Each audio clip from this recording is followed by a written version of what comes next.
Alright, my name is Stephanie. I'm with Dave Silverbrain's journalism class. We've been covering a lot of matters. One has been police brutality. The other day we went down and we got some video footage of a police brutality protest. Great. My name's Jessica Golly, and I'm here with the Journalism 1 class for College of the Redwoods. And this is a sort of a small police protest that's going on nationwide, apparently. What are you guys doing out here? I can start with you. Well, pretty much what we're out here to do is remember people, lives lost and survivors, victims of police brutality, and to be here just to celebrate also unilaterally with nationwide, actually, with tons of other cities who are also doing it on October 22nd in LA, San Francisco, Oakland, Portland, Olympia, Washington, Seattle, Washington. That's just New York. But just to name a couple of the West Coast cities, we're doing that in solidarity with them, as well as trying to do it decentralized here. So how long are you guys going to be out here for? Well, this is October 22nd is the National Day of Action Against Police Brutality, Repression, and the Criminalization of a Generation. And I say the full name because also tomorrow is October 23rd, is the memorial anniversary of Chris Burgess, who was shot when he was 16 by a Eureka police officer, Terry Lyles. And so his shortened life was a good example of how youth are criminalized. And he was, as any victim of police murder is criminalized after they're killed, the police always, and the media, complicit media, always talk about the person who was killed as they were so bad or so something that they deserved it. You know, that's essentially the message that they try to put out. So, so we make that connection also with Chris Burgess and the criminalization of a generation. The interesting thing is it's the 15th year that that's a National Day of Action, Police Brutality, Repression, and the Criminalization of Generation, because it continues. It's not just one generation, but all youth, it's getting worse, you know, now. So we plan to be out here, I guess you mean like in the streets and gathering together and building community and speaking out about things that are often silenced. Today and tomorrow, all day and night today, and then up into the evening tomorrow. So who do you hope sees you? You know, are you hoping that maybe a couple cops drive by, or do you just want our town to see it? I want everyone who has eyes to see it. I want everyone who has ears to listen. I want the world to see, because this is a common experience around the world, across the nation. People of color, indigenous, undocumented, gender, queer people, you know, gay people, everyone. Everyone is affected by this. Recently we've been having conversations about police brutality in our journalism class, and we find it's really great that you guys are out here doing this. It's back to me, I guess. But are you part of any other organizations, or do you guys do anything else during the year when it's not October 22nd to fight police brutality? There's a lot of different protests and memorials, because there's been a few people that have been murdered by the police here. So August 9th is Cotton Day, and we gathered together on August 9th, this past August 9th. Robert Garth was killed on August 8th or 10th? The 7th of August, and people mobilized for that. What else is there? Well, what do we do the rest of the time? Oh yeah, so Copwatch is constantly documenting police activity. There's a phone line, 707-633-4493.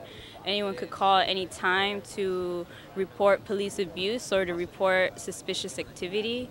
Or also just general questions about knowing your rights. Copwatch constantly does Know Your Rights sessions. If you call us and want to do one inside your home or in a public space, we always do things like that.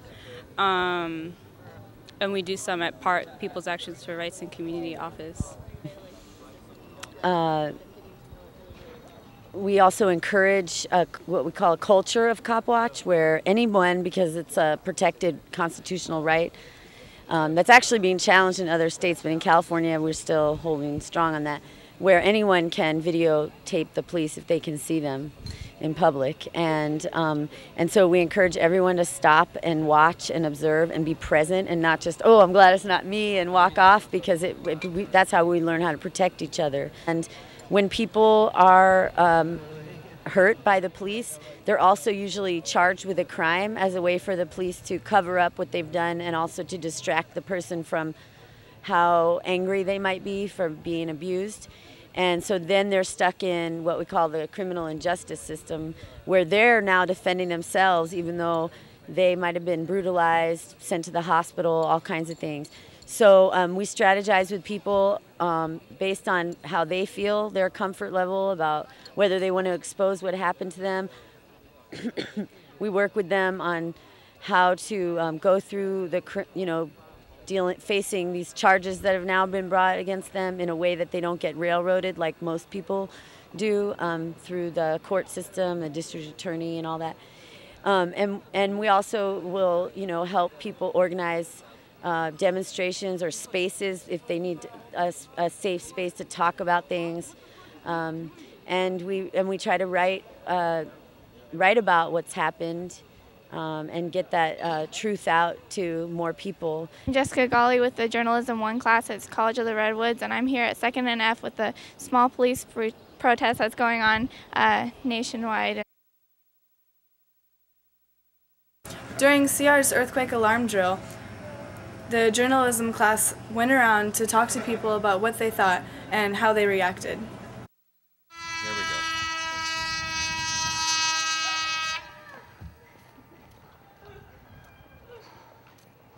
We were heading over here when the alarm went off, right? Mm-hmm. Did you see anything unusual, or? I didn't see anything unusual.